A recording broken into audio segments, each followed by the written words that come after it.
皆さんこんにちは。テイラージャパンロードショーへようこそ。今日はですね火曜日、4連休の最終日、午後2時という時間ですが、いつも通り、ホストを務めさせていただきますトライワです。よろしくお願いします。今日はですね、とても特別なロードショーです。今回で2回目になりますけども、テイラーギターズの創始者のボブ・テイラーさんがですね今日は、皆さんの質問に答えるという形で出演をいただいています。皆さん改めてご紹介したいと思います。Please welcome Mr. Bob Taylor from San Diego. Thank you for joining us. Thank you, thank you. I'm happy to be here. そして、いつも通りですね、僕のボスであり友達であり、本来だったらね今頃本当に日本に来てる時期なんですけども、アンディ・ランドさんにも今日は、ご出演いただきます。アンディ。こんにちは。こんにちは。こんにちは。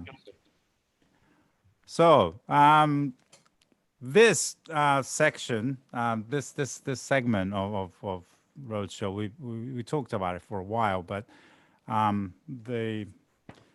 we looked back our history, and I think we did this actually on paper once. We did a Japanese edition of Ask Bob in 2014, but since this new normal, everything's on Zoom now, I thought we'd do this live. So let me explain this to the Japanese audience what we're doing today. 今日はですね、何が特別なのかというと、皆様にですね、普段お配りしているこのテイラーのカタログ、ウッド&スティールというカタログがあるんですけども、このですね、4ページ目ぐらいにですね、毎回必ず、本当に内容豊かな、カタログではあるんですけども、必ずですね、この4ページ目にAsk Bob っていうセクションがあるんですね。でこれは何かっていうと、本当に全世界中から、本当にテイラーにですね毎日のように届く E メールだったり手紙で、質問がたくさんあるんですね。でその質問をですねボブ本人が、答えるという、記事がですね必ず載ってるんですね。で、これすごくカタログとしてこういうことを、毎月のようにやってるというのは本当にすごいなと僕らも思っていて、ちょっと前になるんですけども2014年にですね1回だけ、日本のお客様だけの質問を集めた、日本の、特別エディションを1回だけやらせていただいたことがありました。で、今回はこういう、ことでですね Zoom で世界中の人とつながれたりするようになったこともあって、ボブに直接、生で質問をできる機会を作れないかなということで7月ぐらいにお願いしたことが、今日実現しました。そんなわけでですねまずボブに今日聞いてみたいのはこのそもそも Ask Bob というセクションがどうやって始まったのかの質問を、したいと僕の方からまずしたいと思います。So Bob, I explained briefly about the Ask Bob section in Wood and Steel, and we did a Japanese edition back in 2014. We gathered the questions from a Japanese audience and you answered them and we translated. So we're doing this live now, and my first question is from me, but if you can recall how this segment of the Wood and Steel started, the Ask Bob section. Well, I don't remember the very first time that we had Ask Bob, but it may have been the first issue of Wood and Steel, which Wow. I believe is approaching 30 years now. It's more than 25 years, I believe, for Wood and Steel. And Wood and Steel was an idea that we had way long time ago for us to just talk to our customers a little bit more. And it was small at the beginning, and it was on newsprint paper, black and white. I think there was one color. I think the outside was color and everything else was black and white, like a newspaper inside. Wow. But we started taking questions immediately. And it's something I've always enjoyed. I like hearing the questions and answering them. So this has been around like 30 years, the Wood and Steel itself, and you started right from the beginning? I think 30 is a little more than it has, but I think it's more like 25 and 26. I have lost track of time. Maybe it's close to 30. I don't know. But yeah, we started doing the questions, the Ask Bob, right from the beginning. このですね、ウッド&スティールというこの、雑誌形態のカタログのスタイルはもう本当に、多分25年か30年ぐらいもずっと続けてるもので、最初はですね本当に表紙だけがカラーで中は白黒のようなものからスタートした本当に新聞のような、スタイルでスタートしたんですけども、その、最初からですねこの Ask Bob セクションはずっとやってたみたいで、ボブ自身もですね、ずっと、当初からすごく楽しんで、やっていました。ですから直接、皆さんの質問に答えるということがですねもうカタログの、最初の時期からもずっとやってたそうですね。で今日はですね、本当せっかく時間を取っていただいてなるべく多くの質問を皆さんの質問を答えたいと思いますので、早速皆さんの質問に入りたいと思います。So, yes, our time is limited, so we go right into the question today and try to answer as many questions as possible. So, okay. So the very first one is from Mr. Takahara, and he owns A14, GS Mini, 214.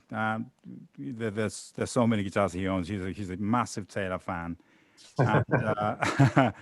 and, he's very, very impressed with not just the quality of the wood, but the actual construction of the guitar, and also the material that you use for nut and saddle, and the whole range of things that he's impressed, and also the very recent Taylor activity on sustainability and forestry issue is also he's very, very impressed.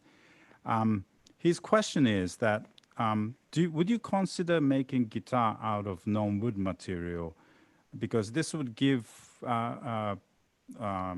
new guitar players to play a Taylor quality guitar, but not necessarily using wood, so they probably be able to make it cheaper. And so instead of focusing on the natural sound of the wood itself, but if you use, let's say, carbon fiber or something like that, the guitar tone would come from the construction of the guitar instead of the wood tone, which would put the focus on the craftsmanship of the guitar. Do you have any thoughts on making guitar out of non-wood material? I don't like non-wood material. Okay. I think that it's. Sorry, let me translate that first, and then we would. 高原様からの質問をまず皆さんにご紹介したいと思います。ですね。私はもうすぐ80台 814GS ミニ214コアなど、保有し、趣味の範囲でナットサドルの製作挑戦なども含めてギターライフを楽しんでいますと。森林資源の保全やその、資源の有効活用も含めて難しいことかと思いますが、前向きに努力されている、御社の企業性には共感するものがあります。従来通りの製品とは別にカーボン等の新素材を使用したシリーズのギターの開発はしないのでしょうか。材木を使用したギターは高級機と位置づけ、ギターを始めたい誰もがテイラーというブランドのばらつきのないテイラーの音を楽しむことができるようなシリーズができると面白いのではないかと思いますと、質問が来ました。はい、sorry. Okay. In my opinion, I prefer wood, and I'll tell you the reasons why. まずはですね、木以外の、素材は、あまり好きではないと。で、その理由を皆さんに説明します。Well, the first thing is that wood is renewable, and there's so many kinds of wood we can use. So, for example, if we were worried about using too much rosewood or too much spruce, I would prefer to use oak and Douglas fir, right, rather than carbon fiber. That would still make a better guitar. Okay. 確かに、まずはですね、木というのは再生可能な資源であるということが大事。例えばローズウッドやスプルースがもう、本当に使うことが難しいとなれば、全然ですね、ダグラスファーとか、日常的に本当に手に入りやすい木を使ってギターを作るだろう。カーボンファイバーよりは間違いなくいい音のするギターが作れると思う。Also, people immediately think about carbon fiber as a substitute, but carbon fiber is much more heavy than wood, and it's much more expensive than wood, and it's much more difficult to use than wood. So to make it less expensive would actually be difficult. Now, carbon fiber, when it's thin, is more heavy than wood. It's lighter if you're going to make an airplane wing out of it, but it's not lighter for a guitar. Okay. そしてカーボンファイバーは実際に木よりも重いという問題があります。で、値段も高いので、例えば安いギターのレンジを作る材としては、優れているものとは思いません。で例えば、飛行機のね、羽を作るようなそのぐらいのサイズであれば軽くできるかもしれませんけども、ギターのサイズのものであれば確実に木の方が、軽い材料であるというのも、ポイントの一つです。The other thing is that once you have materials in your hands, you still have to make the guitar. So the main cost of let's say if we take a 200 series or a 300 series, the main cost of that is the labor, the machinery, the overhead, the actual construction of the guitar.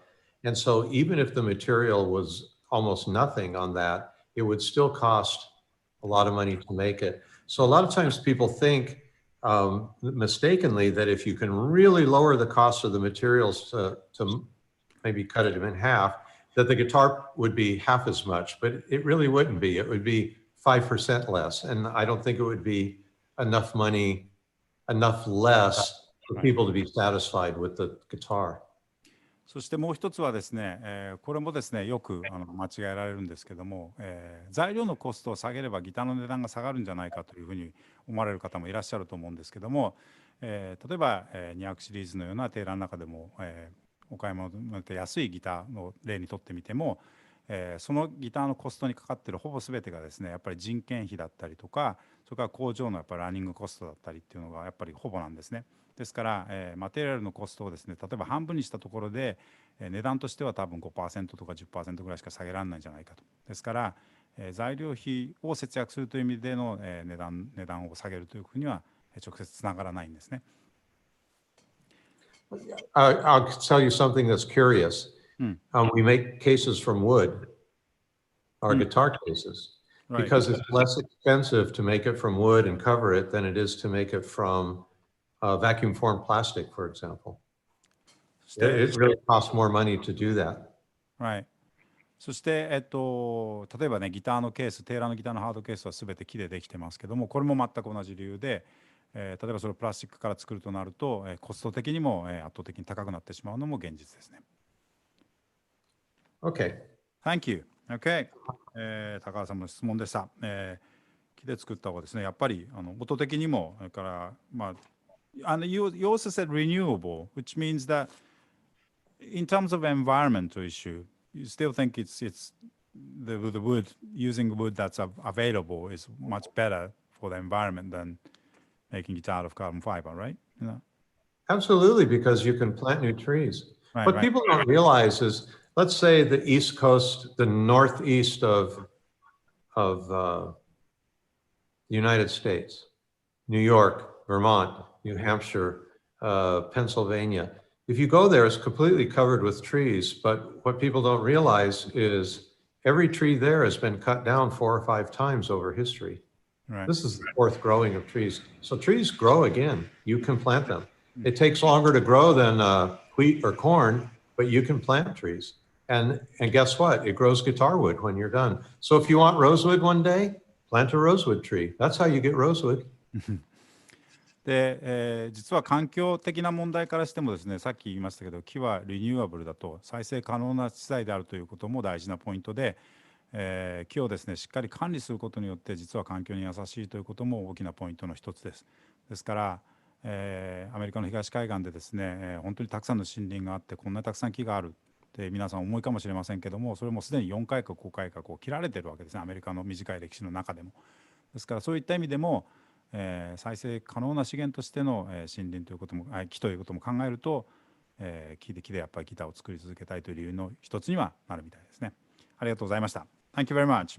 Okay, let's move on to the second one. This is actually shall I read it in Japanese first or English first? Japanese first. まずは日本語で、質問を、きますね。テーラーのですね、ギターを使っていただいている、アーティストさんで藤森愛さんからの質問なんですが、これは間違いなく素晴らしいものを作ったと思うときに早く大衆へ届けたいと日本の企業ではステマ広告をしがちです。私は本当に良いものが売れるときは有名人が宣伝しているとかとは関係ないと思っています。自分がテーラーのギターを購入したときはそうだったからです。まだテーラーギターが世に知られてなかった頃、お客様へ届けていく上で一番、大切にしていたことは何でしょうかと。So, here's a question from one of our artists, and when somebody or company or somebody made something really great, and often Japanese companies would use famous people, or they will attach their product with something that people are familiar with to try to sell it. And but I believe that if something that's really, really good, the product itself or the people who made it should sell the guitar. And because the reason I chose Taylor guitar was because of that, because I liked it. It wasn't because somebody famous was using it. So if you go back in time and you could recall when Taylor wasn't really that popular, what was the thing that you were caring most when you were trying to show the world that Taylor guitar is great? Well, that's a good question. I really like that. You know, when we started our company in 1974, and we were so young, I was 19 and Kurt was 21, we came to the party late. All of the guitar gods had already come. Right. There was not a lot of new guitar gods to come. And so Gibson and Martin and Fender already was attached to those people. So we thought, we don't have any celebrities that play our guitars. So we're gonna, who will be the star of our show? Okay. And we decided to make the guitar the star of the show. 1974年にテイラーをスタートしてるんですけども、この時にですね、もうすでに、いわゆるギターゴッド、ギターの神と言われている人たちはもうすでに世に出ていたと。つまり、今世の中で本当に凄腕のすごいギターヒーローたちはもうすでに世に出ていて、その人たちはもうすでにマーチンやギブソンやフェンダーを使っていたわけですよね。ですから、テイラーが、世に出てきた時はもうすでに時遅しという感じでもって、ボブとカートがその時に思ったことは、使っている、ギターヒーローたちにスポットライトを当てるんじゃなくて、テイラーギターはギターそのものにスポットライトを当てようというふうに、考えました。In the United States, for the whole history of Taylor guitars, there's never been one advertisement using a famous guitar player, not one time. でテイラーのギターはですね、アメリカで今、広告を振り返ってみると一度たりとも、有名なギタリストが使っているっていうふうな広告を打ったことがありません。Is that so that decision, like you just said that all the guitar gods were taken, did that come from necessity rather than you know what I mean? Is it something, if somebody said, I want to use Taylor guitar and I'm kind of famous, would you have gone that way, or did you think that was something that wasn't the route you didn't want to take? I think it's a combination of both things. We wouldn't have had money to pay them, Right. money to make a beautiful advertisement with them. Right. But when we started the Wood and Steel magazine, which was, I'm going to say 15 years into our business, when we really started doing advertising and doing Wood and Steel, we wanted to invite the guitar player into our living room where we talk about guitars as friends. And that's what we still do with Wood and Steel. It's more broad and we focus on artists that play and people want to know how to do that. But this is one of the reasons why Ask Bob started, because we knew people were interested in guitars and that they would play them the way they want to play them. And once we got used to that, we never turned back.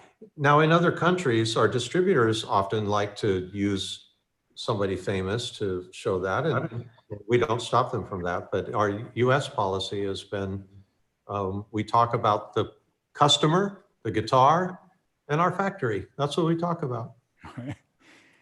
まあ今僕がですね、追記というかそれに、合わせた形で質問をしたんですけども、実際にですね、最初にその、ギターヒーローたちがもうすでに取られちゃってたから自分たちは使わなかったんだ、ギターにスポットライト当てたんだというのは結果そうなったのかどうかを知りたかった。要するにもし誰か使ってくれる人がいたんだったらその時に、エンドースしてくれる人にお願いしてたかどうかっていうふうに聞いたんですけども、その理由はいくつかあって、一つはそもそもそういう予算がなかったというのと、実際にアーティストにお支払いするロイヤリティも持ってなかったし、大きな広告を打つこともできなかったというのも現実としてあったのは事実ですけども、実際にウッド&スティールが始まって、自分たちで広告を打てるようになった後もですね、常にですね、自分たちのリビングルームに、アーティストさんや、お客様を招いて、ギターの話を一緒にするんだ、同じギター愛をシェアするんだというスタイルでずっとやってきた。つまり、有名な人でも、普通に使っていただいているお客様でも、ギターが好きだってことには全く変わりはなくて、その共通項でそれをですね、皆様にお伝えするようなスタイルでもって広告を打ちたいということをずっとポリシーとしてやってきました。ただ、国によっては文化が違って、有名な人を使いたいというところもあるので、世界中のディストリビューターでそういうことをやっているところは止めはしませんけども、アメリカの中のポリシーとしては US のポリシーとしては、常にそれを守ってやってきたということでした。Hey, Mosky. Yeah. You know what I really like about that policy, focusing on the guitar instead of the star, is that it allows more people to feel like they can be part of it. Right. It allows the average person to feel that, yeah, I can play guitar too. Yeah. I'm never gonna look as cool as Hendrix, but I can still play his songs, And if you look forward now 46 years Right. after they made that decision, we do have guitar gods that play the guitar, but they picked it up for the same reason as the guy who wrote that letter, because they loved it, not because we paid them. Right. That's right. 一つね、今アンディが言ったのは、アンディ、can you turn your guitar, no guitar, I mean your vocal down. 今ね、アンディが言ってくれたのは、そのポリシーがやっぱすごく我々として大事にしていることの一つは、やっぱり、テイラーのギターを使っている皆さんが本当に、自分もそのギターのファミリーの本当に一人であるっていうふうに感じられることだと思うんですね。有名な人もそうじゃない人たちもみんな、ギター好きで集まってるんだっていうことがやっぱり伝わってるからこそ、今日質問してくれたね藤森愛さんも、自分がねテイラーギターを自分で選んでるわけなので、それはやっぱすごく、大事なことで、本当に自分が、テレビに出てるあの人に比べたら自分はまだまだかもしれないけども、自分もその一部なんだっていうふうにこう感じられる、大きな音楽のファミリーに属せたっていうことを感じられるのも大きなポイントなんじゃないでしょうか。Thank you. All right. So, a few more questions, but let's actually we have a few people that are actually waiting in line to be actually on Zoom, and it's a chance to actually talk to Bob directly. And that's why we're this live. So let's move on to a couple of real-time questions from real people. So I'm going to invite Mr. Mineta. Mineta さん、すいません。じゃあ最初お願いできますかね。Hi. All right. Hi. Mr. Mineta is actually from Ikebe Music Store in Tokyo. Our really good friend, and also a very good ambassador for Teira in Tokyo. So Mr. Mineta has a question for you. So let him ask the question in Japanese and then I translate, okay? じゃあ皆さん質問をですね、ぜひ池部楽器の皆さんですけどもね、普段からテイラーのアンバサダーとして秋葉原で頑張っていただいてますが、今日は直接質問していただけるということで、日本語でいいんで聞いていただいて僕の方から訳します。池部楽器アコースティックステーションの峯田です。よろしくお願いします。よろしくお願いします。今回の質問はテイラーギター最近はやっぱりアンディ・パワーズを中心に頑張ってると思うんですけども、稀に見る形でうまくボブ・テイラーさんからアンディ・パワーズさんに世代交代してると思うんですよ。で最近のGP であったりとか GS であったりとかモデルを見ると見事にねアンディ・パワーズさんの個性が出てるモデルが出てると思うんですけども、逆にそういう状況になってボブ・テイラーさんがちょっと寂しいなとか、いやなんかまだ僕はまだいろいろできるんだぞと思ったりすることはないんですかね。なるほど。はい。So, If you look at the recent lineup of Taylor guitars, it's almost you can tell from the product that the Taylor had a very successful transition from Bob Taylor to Andy Paz, the Taylor Guitars 2.0, if you like. You know, it's a very difficult for any company to find a successor and also run it, you know, successfully. So, and it shows, especially with the recent, like a GS, new GS, and the GP before that, Grand Pacific. And so, and that part's great. But the question for you, Bob, is, do you sometimes feel like sad and that you're not involved in that guitar making part anymore? Do you feel that sometimes, yeah, I want to get back and you know, develop a new guitar, and is that something that crosses your mind? How do you feel about that? Okay, I'm going to give you an analogy of how I feel, okay? Okay. All right. I have two daughters. Mm-hmm. Me and my wife had them and we raised them, and they're my daughters. I love them with all my heart. They're my daughters. And now I have 3 grandchildren from my daughters. And I love those grandchildren as much as I love my daughters. Maybe more, I don't know. But I didn't make those grandchildren, and I don't want to have more daughters. Okay. Okay, I'm done having children. I'm enjoying my grandchildren. So the guitars that Andy's makes are like my grandchildren, and I love them. I'll do anything for them. They have my heart, they have my attention, and the guitars I made were my children, but I'm done making children. Okay. And I hope that's a way someone can understand. Okay. 多分こういう例で話をすれば分かりやすいと思うので、ボブさんは娘さんが2人いるんですね。で、本当にもう生まれた時からもう本当に愛しきれないぐらい愛して、で今はもう本当に2人のお母さんになっていて、孫が3人いらっしゃるそうです。で、孫も本当に、自分は溺愛していて、もう下手すると娘よりも好きかもしれないぐらい大好き。ただ、そのお孫さんは自分が作ったわけではないわけですよね。で、そして自分が、もう一人二人娘が欲しいかと思うとそうは思わないと。それとすごく気持ちは似ていて、アンディが作ったギターは本当に孫のように愛していると。で孫のように愛してるし、だから、そのためには何でもする。だけど自分は、もう、新しく子供が欲しいとはもう思ってないっていうのが、気持ちとしてはそれに近いんじゃないかっていうのがあれですね。ですから愛情という意味では全然変わりはなく、むしろもっと愛してはいるんですけども、自分の子供たちから自分の孫になったっていう感じらしいですね。So I have daily contact with my grandchildren and with my children. And I have daily contact with Andy and the guitars that he's making. So I'm involved. It's like a family. So I'm not left out because Andy and I discuss guitars every day, and I can give him advice like I give my daughters advice. But I'm very, very content. I'm very happy with the way it is, and I don't feel bad that I'm not the star of the show anymore. And I don't feel bad that I'm not the one designing the guitars. I feel happy. I feel happy for what's happening.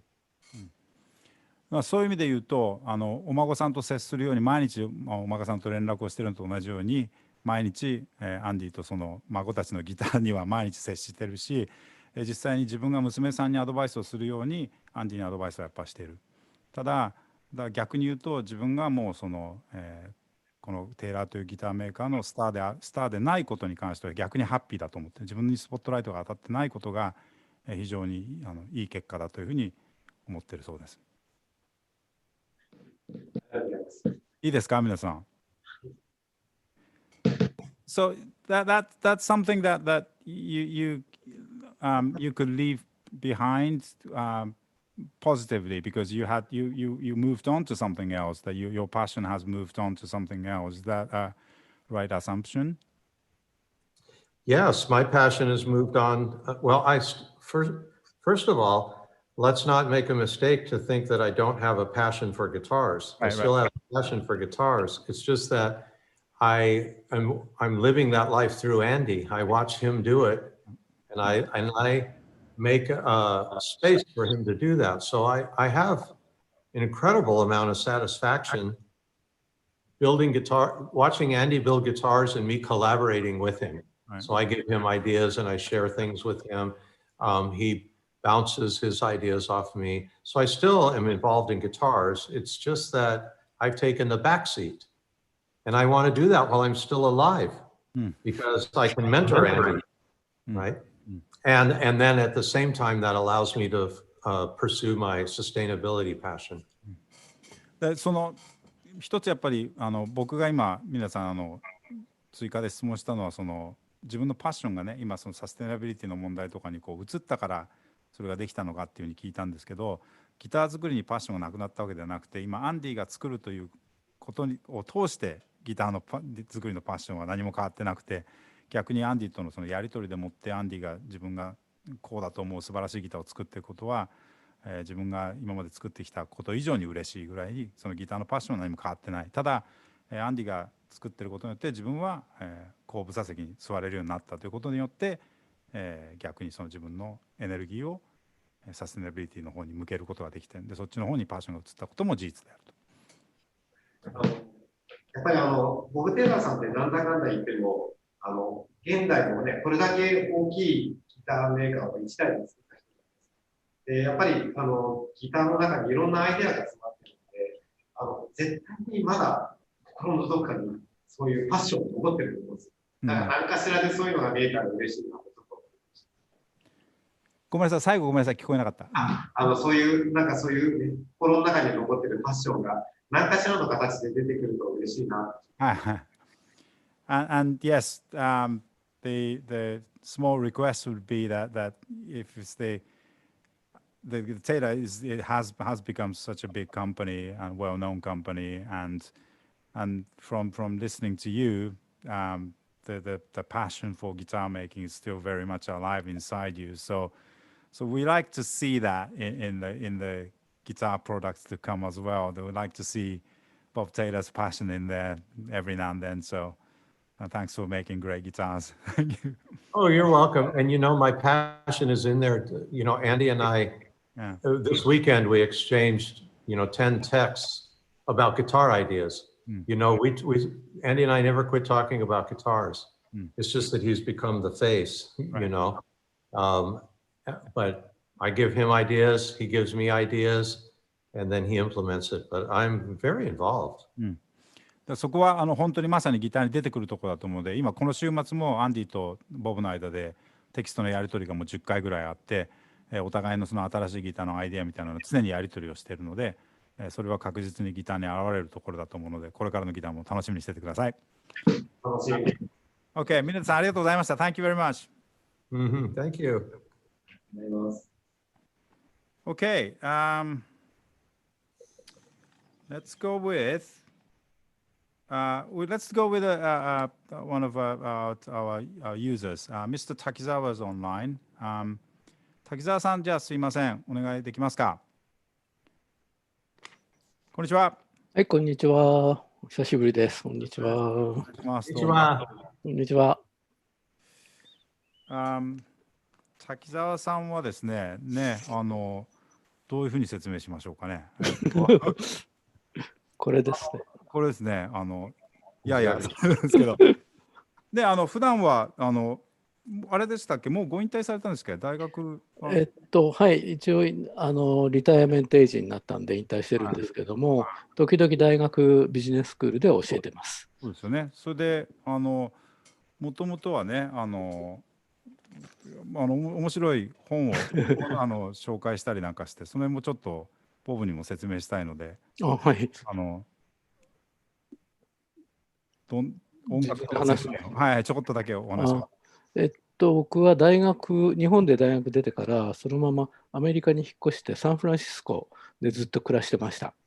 で、そこでいろいろビジネス、ニュースとかを日本に集めて持ってくるような仕事したんですけれども、同時に、学生時代からやってた音楽がサンフランシスコで実はグレットフルデッドに会いまして、それからずっとデッドヘッズみたいにして過ごしてきました。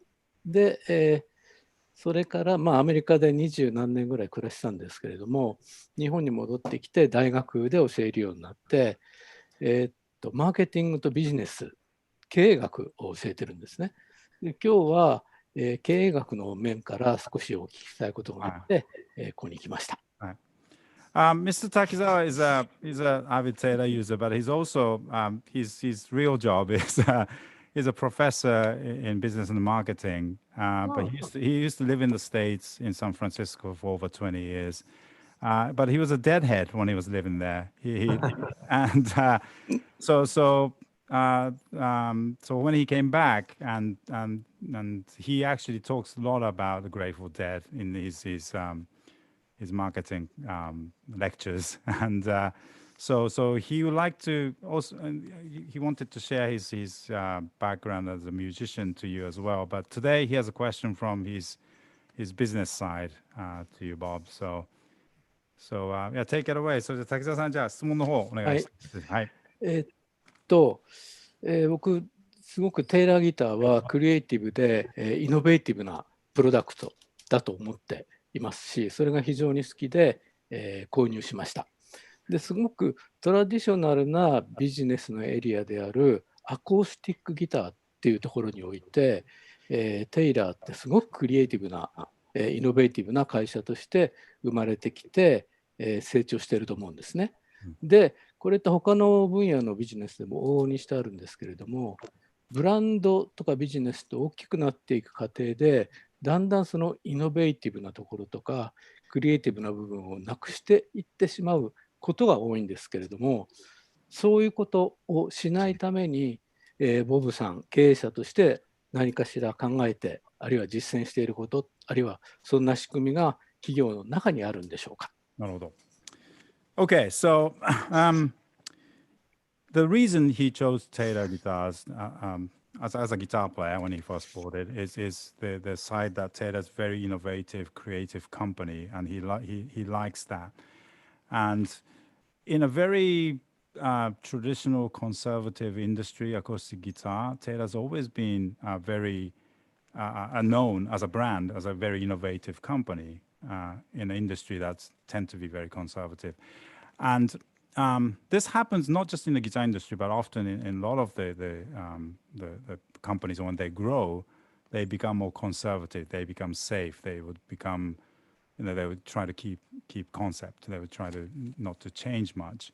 And yet Taylor is growing. Yet Taylor seems to be becoming more innovative day by day. So the question that Takizawa-san has, do you have a system or a policy or philosophy that actually implemented in the company, try to keep that flow of innovative, taking risks, taking that, even though the company is growing now it's considered a relatively big corporation. How do you keep that alive?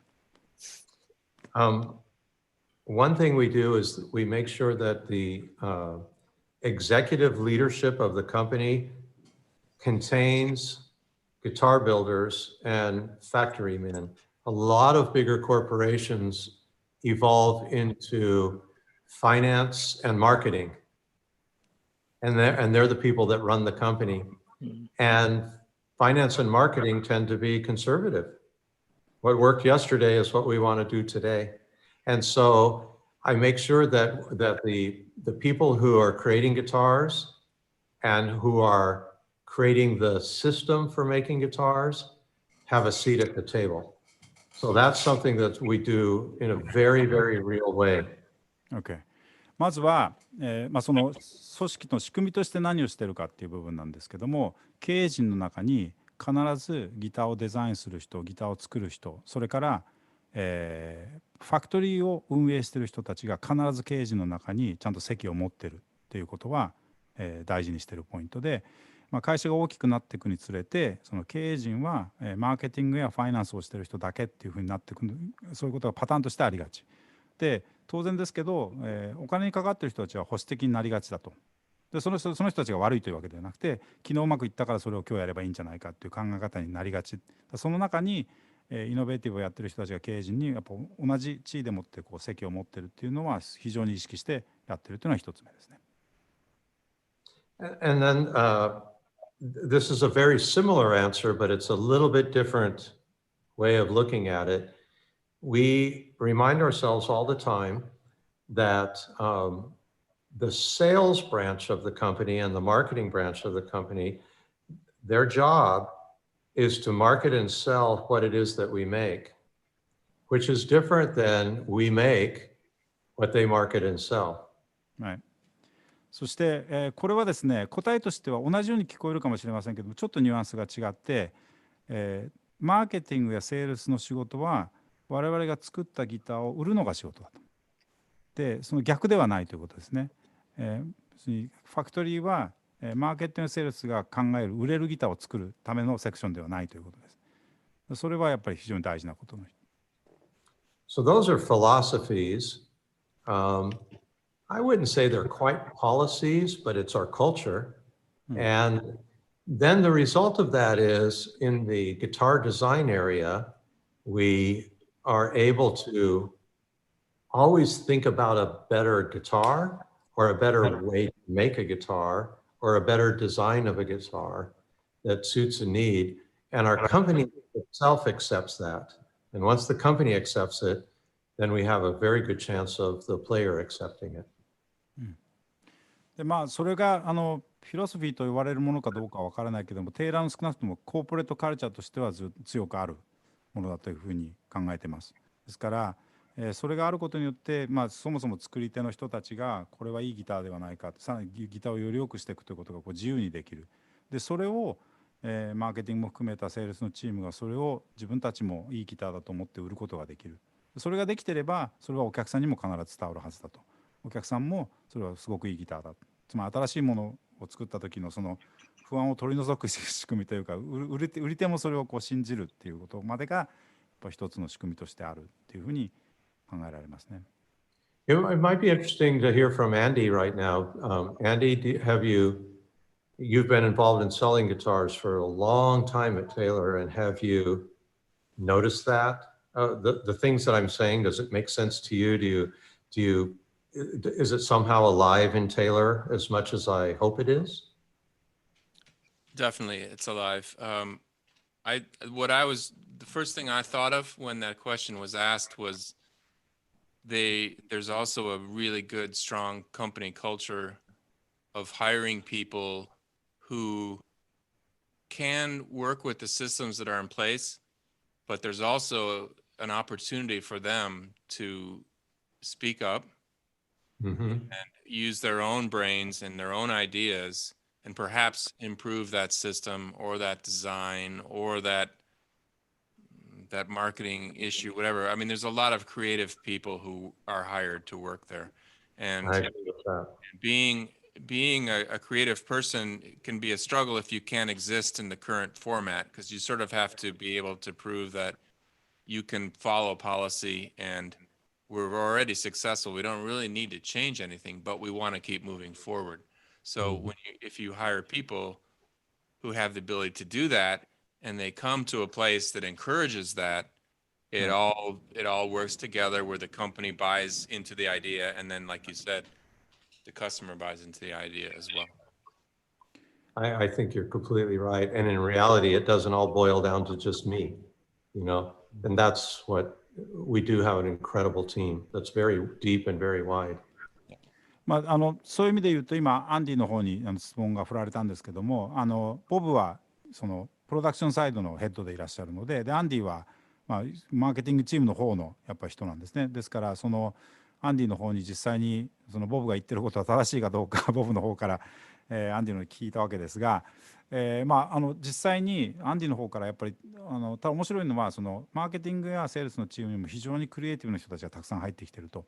ですから、ただ作ったものを売ればいいんではなくて、そのどうやってそれを伝えるかっていうことに関しては非常にやっぱり、クリエイティブにものがちゃんと言えて、そうやって、売っていくための新しい仕組みを考えたいっていう人たちがそのちゃんとその主導権を持って、これもっとそのこういうものを作ったら売れるっていうよりも、できたものをどうやってもっと、伝えていくかっていうことをやっぱり考えられる、そういう仕組みになっているというふうに思う。だからそれはボブも今最後にまとめたやっぱり、僕が作ってきたというか僕の名前だけではなくて、やっぱチームとしてやっぱりそういうふうに素晴らしく動けたことがやっぱ大きな、この成功の要因になってるんじゃないかなというふうに思ってますね。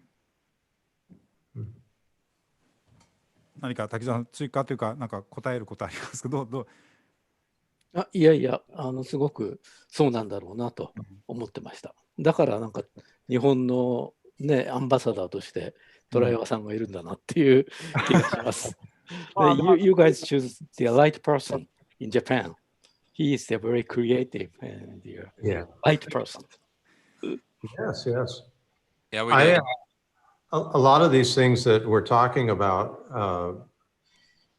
it's been going through my mind that Japanese people can understand this idea of me turning things over to Andy Powers or the whole company collaborating together to make good guitars.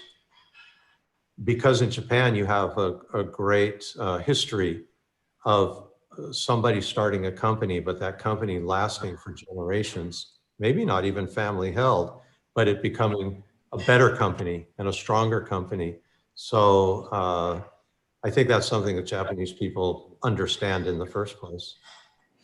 まあ今ねボブが言ったようにその日本では今考えてたのはその日本の文化日本の方だったらこの仕組みは分かってくれるんじゃないかなっていうふうに思います。っていうのは、圧倒的にアメリカに比べたらその創始者がいてで2代目3代目4代目5代目って本当に長く続いてる企業がたくさんあって、家族経営じゃない会社ももちろんありますけども、そうやって長く続けていく中で、チームが強くなり会社が大きくなっていくっていう文化は日本の方がやっぱり強く持ってる部分もあると思うので、それは非常に逆にこう伝わってくれることではないかなというふうに思いますが、うまくいってない部分もたくさんありますからね、そこはあれですよね。It's kind of we talked about this before, but you know, often when the generation changes, the ego problem or that people try to save things and all the things fall apart often. The initial spirit of the founder dies and the corporate is big, but the initial passion is no longer there in the team. That's why I think Mr. Takizawa wanted to ask if you had any kind of system in place to keep that going. I don't know that we have a system as much as a culture. Right. And if you don't fit into our culture, eventually you leave, either voluntarily or involuntarily. But we have a culture, and that culture is collaborative, and it's guitar centric, and it's forward thinking. We don't really want to. Nobody at Taylor wants last year to be our best year, not only in sales but in product, service, marketing, financial strength. We look at all of those as even what type of employer are we and how do we treat vendors? We're trying to improve on all of that all the time. 本当にそういう意味で言うとね、テイラーのやっぱそのシステムというよりはやっぱりカルチャー、コーポレートカルチャーだというふうに思っていて、それにやっぱりフィットしない人たちはいずれ辞めてってしまうというのもやっぱり事実としてあって、チームワークができる人、それからやっぱり常にイノベーティブでいることみたいなことはやっぱ大事なポイントとしてテイラーとしていつもカルチャーとして持っていて、常にその去年がやっぱり一番いい年だったよねみたいなふうには絶対考えたくない。それはお金のことだけではなくてギターのプロダクトもそうだし、常にこれから作るものが、一番いいものであるっていうことを、会社としては大事にしてるそうです。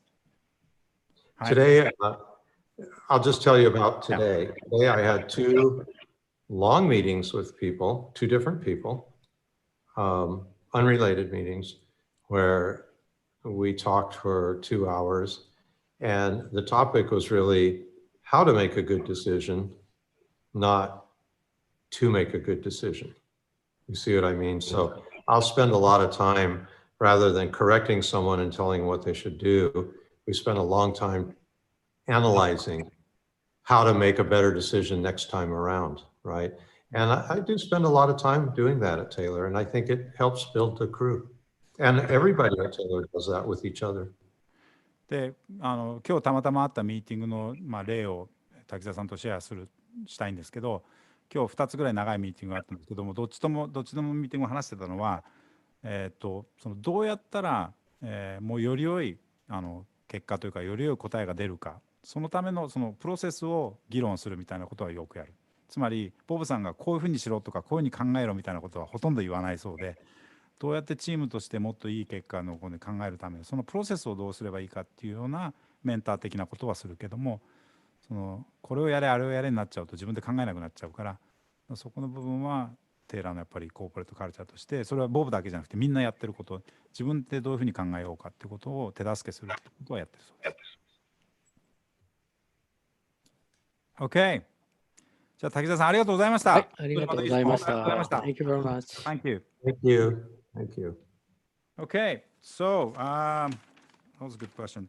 Okay, I'm gonna have another customer. Also, his email address is taylorbto@icloud.com.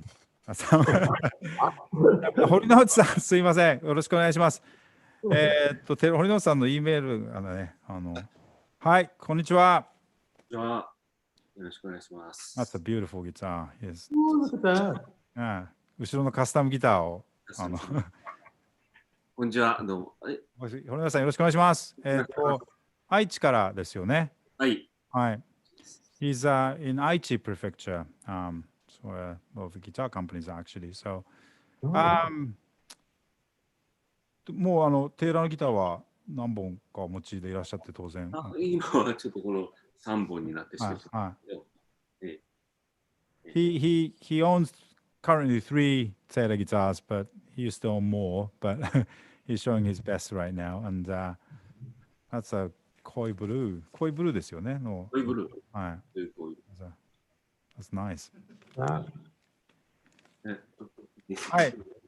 Beautiful. Yeah. Wow. いいですね。Cindy Inlay. Wow, that's beautiful. Cindy Inlay. Yeah. Nice. ね、これははい。それでは、堀之内さん、じゃあ、すみません。はい。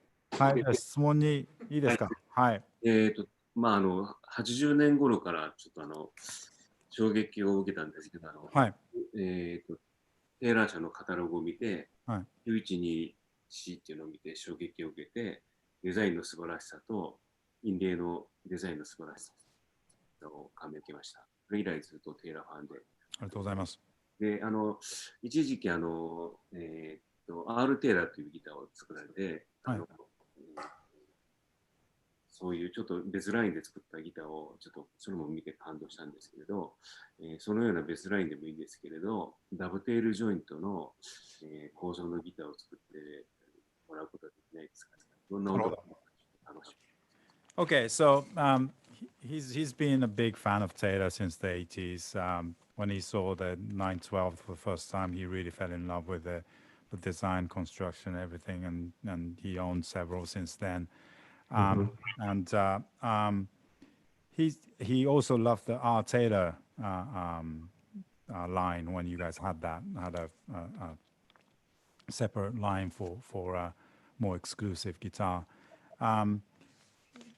Here's a thought or the idea that would you consider making guitar with a more traditional neck joint, like dovetail joint guitar? And to have a different line from the standard bolt-on Taylor neck? Is there something that never never would I consider that? And I'll tell him why. But first, never ever. 絶対に作らないそうです。で、その理由は今から皆さんに堀之さんと皆様に説明します。いや。And the reason is because it doesn't work as well. And I'm not going to make a guitar that doesn't work as well. It's not as easy to build, not as easy to repair. It's not as accurate. There is no reason for me to make something that I firmly believe is less quality, maybe to satisfy someone's desire for traditionalism. You could translate that and I'll tell you one more story. Okay. まずはですね、ボブさんが信じる、絶対に、伝統的に作られたネックのジョイントよりも圧倒的にいいものを作っている、優れているものを作っているという信念がある以上、それ以下のものを作ることは絶対にできない。つまり、精度からそれから、実際にその音のクオリティもそうですし、あとは整備のしやすさですよね。調整のしやすさ全てを含めて、我々のジョイントの方が優れているというふうに信じている以上、それ以下のものをお客様に届けることはできないというのがまず理由の一つ目。もう一つお話があるそうです。So let's consider the Spanish style of building guitars. You're familiar with how those necks are made, Maski, are you? So the sides are slipped into the neck. The Spanish guitar doesn't have a dovetail joint. Yeah, right. They start with the neck, they put the sides into it, then they glue the top on top of that, then they glue the back. So the neck will never come off. And then when Mr. Martin, who was a violin maker in Germany, moved to the United States, he put his necks on a guitar, not the way Spanish people made guitars, which is where guitars are made, but the way violin people made violins. He used a dovetail joint. And that became the joint for America. And nobody ever thought about it. There was nothing special about it. There was nothing superior about it until I made a bolt-on joint. Once there was a second option, then people were able to divide into two groups of people to raise their hand on which side they thought was better. But there was nothing better about a bolt-on ever in the 135 years it was made. No one said a thing about it. They never commented. It wasn't part of guitar building discussion. Nobody discussed it. It never came up as a question. It wasn't good. It wasn't bad. It wasn't better. It wasn't best. It wasn't worse. I started bolting my necks on in the same way that Mr. Martin used a dovetail joint when Spaniards didn't use that because he came from violin. I came from a different thing. I made that. And then there was a divide. And we have to discuss which one's better. I believe mine's better. I'll never make a dovetail joint. でもう一つのお話は、そもそもですね、ギターがアメリカに渡る前ですよね。スパニッシュギターと言われるギターはそもそもネックが、全然外れない構造になっていたわけですよね。でそれを、ドイツから移民で来られた、ミスター・マーティンが、バイオリン作りの、バイオリンのネックがどういうふうに、ボディに収まっているかというところからインスピレーションを受けてダフテールジョイントっていうのが生まれたわけですけども、つまり130年間ダフテールジョイントしかなかった歴史の中で誰もそのジョイントについて語った人はいないわけです。もうそれが当たり前だというふうにずっと思われていたわけで、どっちがいいどっちが悪い、このジョイントがそのいいのか悪いかっていう議論すらもされてなかった。それが当たり前だったので、その中でボブ・テイラーさんが来て初めてボルトンネックが出た時にどっちがいいか悪いかっていう議論を初めてその時にそのチョイスができて初めて生まれるわけですよね。ですから、それまで、もうそれしかないというふうにもう決めつけていたところにボブが新しいデザインを持ってきたことによって、どっちの方が優れてるそうじゃないっていう議論になって、その前は一切それはネックのジョイントについては誰も疑いがなかったわけですよね。そういう意味で、今回そういうふうなそのボブはもちろん自分が作ったネックが一番いいと思っているし、それについて、そう先ほど説明したようにそれ以下のものを作る気はないけども、もともとダフテールジョイントもバイオリンの作りからこう持ってきたものをギター作りに持ってきたっていうスタートだったので、ネックのジョイントとしてその新しいものだったかっていうとそうではない。でもそこはそのボブとしては自分は絶対にいいものを持ってきたっていう自信があるので、それについてはそのトラディショナルなギターがいいっていう理由だけでそれを作るってことは多分ないでしょう。In my opinion, a guitar is not a violin. And it shouldn't have the joint of a violin. And I think that Taylor invented the true guitar joint. で、ボブの意見としては、ギターはバイオリンではないので、バイオリンのジョイントであるっていうのはやっぱおかしい。バイオリンのジョイントを使っているのはおかしいと思う。そういう意味で言うと、ギターの本当の正しいジョイントというのはテイラーが発明したというふうに思ってます。はいはい、よろしいでしょうか。It's interesting, Masaki. It's interesting because there's no discussion about a bolt-on Les Paul. There's no discussion about a dovetail joint Stratocaster. That's true, yeah. Because the original joints exist, just like the dovetail did for 135 years. そういう意味で言うと、例えばボルトンのレスポールの話って出てこないですよね。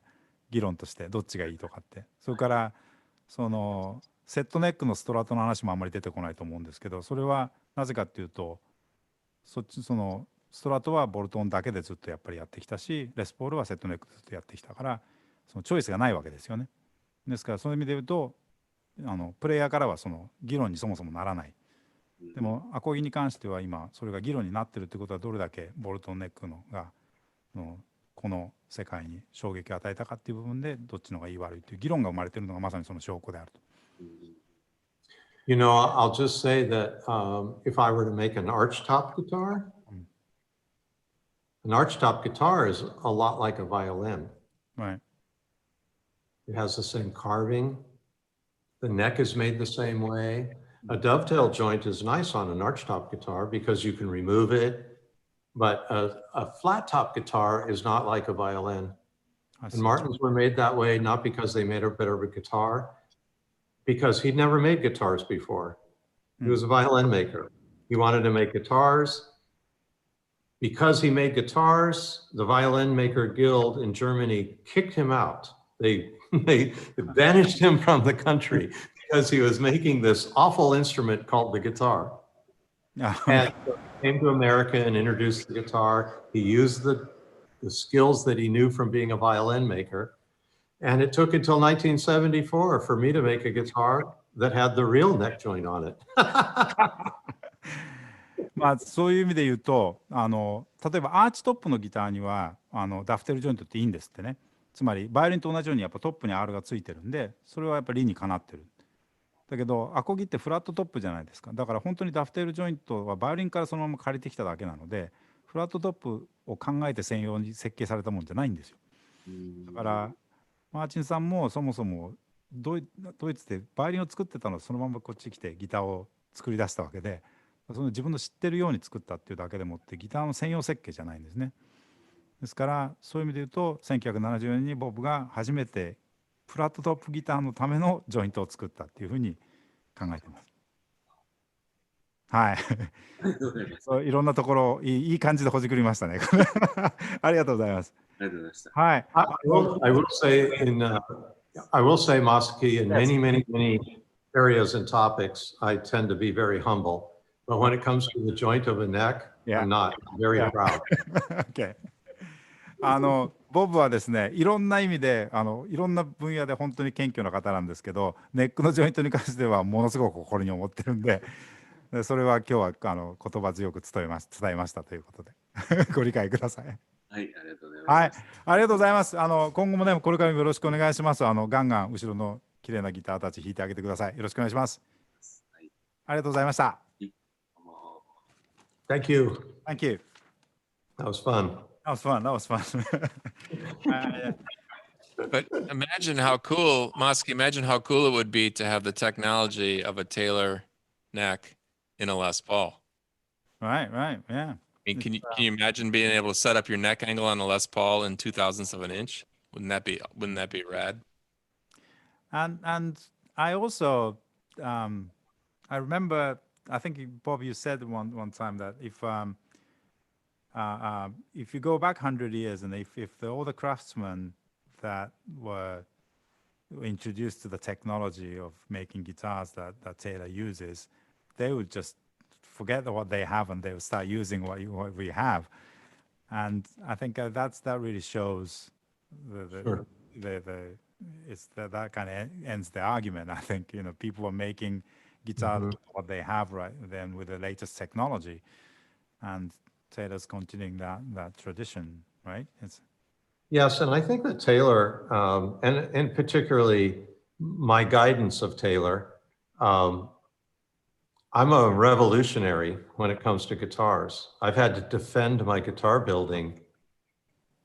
I got a lot of criticism for my decisions along the way, as much as I got compliments, okay, especially with the neck.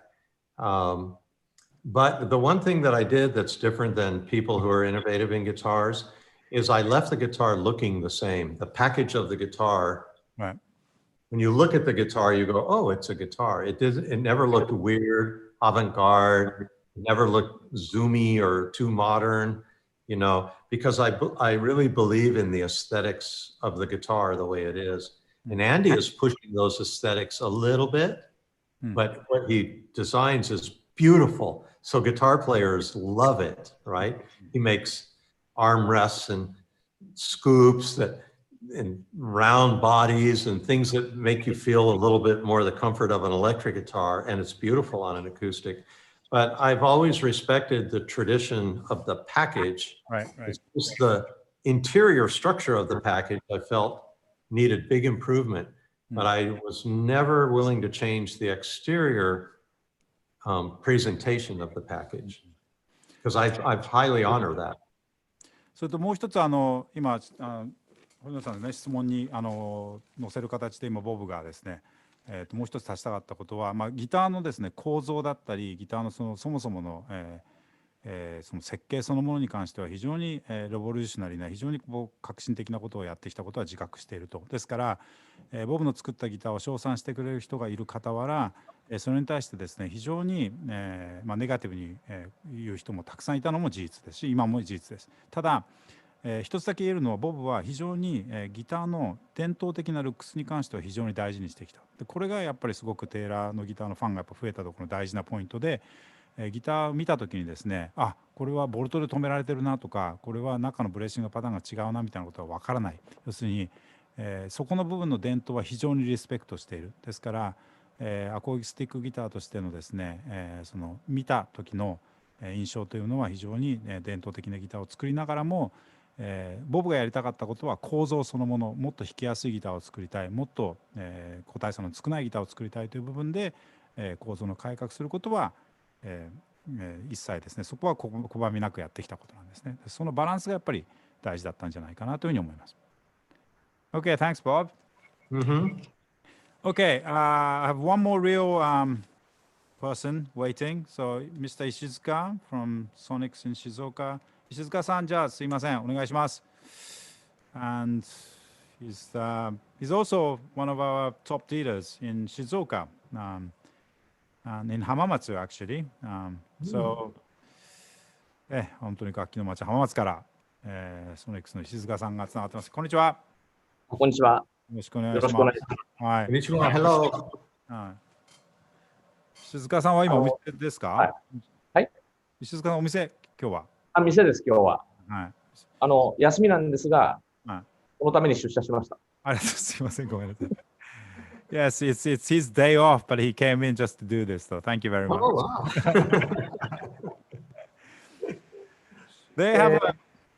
They have a waterfall in their store. They actually have a big water with just water coming off. It's really cool. It's Fantastic. Yes. お店の中にね滝があって非常にユニークなお店作りをされている石塚さんですが、今日はねわざわざ本当にお休みのところ出てきてありがとうございます。この質問をじゃあご自分の方でしていただいた上で僕訳します。はい。ですね、アコースティックギタープレイヤーは伝統的なものを好んで、保守的な感覚を持つ人が多いですけど、テイラーはテイラーネックや、V クラスブレーシングなど他のギターとは大きく違う革新的で素晴らしい、構造を発明して成功していますよね。で、革新的な構造の採用には大きなリスクが多分伴ったと思うんですよ。で、大きな決断をするにあたって、最も大事なものが何だったのか、例えばそれが度胸とか勇気なのか、楽器としての魅力を追求した結果の信念なのかみたいな、決断するにあたって最も必要だったことを、聞かせていただけたらなと思います。なるほど。はい。これはだから一つのトピック、それこそさっき言ったその企業のそのカルチャーとしてどうやって決めてるのかみたいなことでもいいんですかね。だったらそういうことですね。そうですね。はい。例えば V ブレーシングなんかを始めたときに、はい、エクスプレッシングのファンの人たちもいるから、なんか両方かなり思い切ったことだと思うんですね。そうですね、そういうことですよね。これでもし受け入れられなければ、もしかしたらこうやっぱ経営に影響があるかもしれないとかっていう可能性もあるわけじゃないですか。それぐらいかなり思い切ったことだと思うんです。はい、なるほど。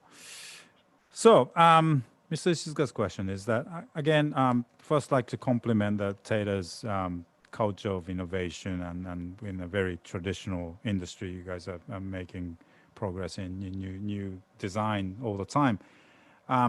So, and taking two of the big ones like the Taylor neck and V bracing design, recent design change. These are very risky move as well, isn't it? Because you guys are making something that's very, very different. That's not from the industry standard, but from your past as well, from changing from traditional X bracing to V bracing, and you can easily isolate some of your good old customers if this went wrong. And often people would become kind of scared of moving on to something new where you have something that you have established audience and established things that are doing well. So what is that the thing that pushes you to do something that otherwise it could go completely wrong, but you still move forward? Is it just the pure bravery? What's the bravery? That's the word, right? Well, let's say competence. Or confidence, bravery, or the actual. How about recklessness? Yeah. So yeah, if you, those all those things that again, I think it might come down to the corporate culture. But if you can share what goes through, your mind. Okay, so the one thing people should realize is the V-class bracing was designed 5 or 6 years before we introduced it. Right. And we had guitars for that long for us to play them and watch them, make slight alterations. And so we had a lot of confidence that this bracing would not only hold up, but hold up better. So the actual structure of it, we had a high level of confidence that it's a 100 or 200 year bracing pattern, just like X bracing, maybe even more. 2 is we felt it sounded better. And I'll tell you a third thing after you're done translating that, because we might want to dwell on the third thing for a minute. じゃあまずは石塚さん、まず今回その V ブレーシングを例にとって話してくれるみたいなんで、他のそのイノベーティブなことも同じパターンだと思うので、まず V ブレーシングの例でお話をさせてもらいますが、例えば V ブレーシングが製品化する前にもう5、6年前からプロトタイプっていうのができてるわけですよね。ですからもう5年6年の間その社内でもって、とにかくいろんなアングルでそれを試しているという事実があります。ですから、まずはその強度とかっていう面でも、全く問題ないっていうことがやっぱり、検証されつつ、それとも大事なのはその明らかに自分たちの主観ではエクスブレーシングよりは絶対いい音がする、より音がするっていうことをやっぱり5年6年かけて、その調整もしながらいろいろデザインのし直しもしながらそういうことをやっぱり検証しているのがそして3つ目にもう一つ理由があります。So so to sum that part up, it's better if it makes a better guitar and we really feel it's better. We think the public will recognize that it's better. We might lose a few customers, but maybe not for long. I think a lot of times they'll come back to that. And it doesn't make your guitar that you own obsolete. It still is what it is, and it's beautiful. All of my X-Brace guitars, I still own them. I love them, right? But if we think that we make a guitar that performs better and is going to serve people better, then we'll go forward with that. So that's that. And then so I think that's the icing on the cake, but I want to tell you one more reason. Okay. でそういう意味で言うと、今最初の2つの理由は、もう一度まとめると、自分たちがより良いいいギターを作っていたってことはやっぱ革新的にそう思った。それは確実にお客さんに伝わるはずだ、伝わるってことにやっぱりすごく自信を持てるというところにやっぱつながってくるんですよね。ですからもう一つ大事なのは、じゃあエクスプレッシングの音がダメかってそういうわけではなくて、それでまた新たな別の音を作った、それがいい音だってことをやっぱり自分たちで信じられるようになったから、それは、しっかり前進して前に出そう。でエクスプレッシングのギターに関しては、ボブは自分の作ったギター今でも持ってますし、すごいお気に入りだし、それがなくなるわけでもないし、すぐに V ブレーシングにこう買い替えなきゃいけないってことでもない。で確かにその新しいシステムになった時に、それについてこないお客さんもいるでしょう、当然ですけど、前の方が良かったってお客さんもいると思うので、ただやっぱり自分たちが前進してるってことにやっぱすごく自信を持っていれば、お客さんは必ずついてきてくれるし、いっぺん離れてっちゃったお客さんに関しても、そのテイラーがその前進してることに対しては評価してくれてるので、いずれ戻ってきてくれるということもやっぱりすごく信じてます。それについて。で3つ目の理由があります。So now I'm going to share something with you that I don't normally talk about, but in this situation, I think it would be quite interesting. And that is the pride that Andy and I feel in our own work. So how can I explain this? Imagine that you have the reputation of being the most innovative company, and yet you still use a Martin X brace. And you still make a Martin Dreadnought. So when you think of a Taylor guitar, our shapes are unique, our neck feel is unique, our construction's unique. We don't make Gibsons, we don't make Martins, we don't make, it's very, very hard to sit down with a pencil and a piece of paper and draw an electric guitar that doesn't become a Telecaster. Right? By the time you're done drawing, there's like the guitar shapes have been taken. So we work very hard to make Taylor guitars, not traditional guitars with our name on it. Right. You see what I mean?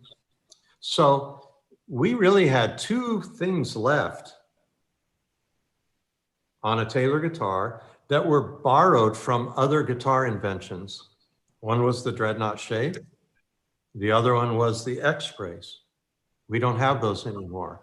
Those are the two things that completed the Taylor guitars for being 100% Taylor. And I think that's important for Taylor. Right. And it's important for our sense of pride as a company and our ability to go out there and be the company that we are. We can't borrow other people's ideas. And that's why you don't make X-bracing guitars in the States anymore, or you eliminated the old shape. It's part of the reason, yes, because we have a deep-seated desire to be our own guitar makers, to design the guitars ourselves. Now people copy us, but we're done copying others, right? And so we want to bring this to the world as uniquely 100% Taylor, and not a guitar that's 80% Taylor and 20% something else. Right. And so those two things, the Grand Pacific and the V-class bracing, both helped Andy and I feel like, finally, it took 45 years, but we make a Taylor guitar. で、石塚さん、3つ目の答えはですね、普段あんまり喋んないことらしいです。特別にこの話は皆さんにシェアしたいということで、ボブもアンディもやっぱりその3つ目のやっぱり理由はプライドだって、すごくやっぱギタービルダーとしてのプライドがあって、それはどういうことかっていうと、今石塚さんもすごくねテイラーのギター本当に売ってくださってるんで分かると思うんですけども、グランドパシフィックとブイッグブレーシングのデザインが出る前ってその2点だけはどうしても以前のドレッドノート、それから X ブレーシングっていうのはやっぱりマーチンさんのアイディアを借りてたわけですよね。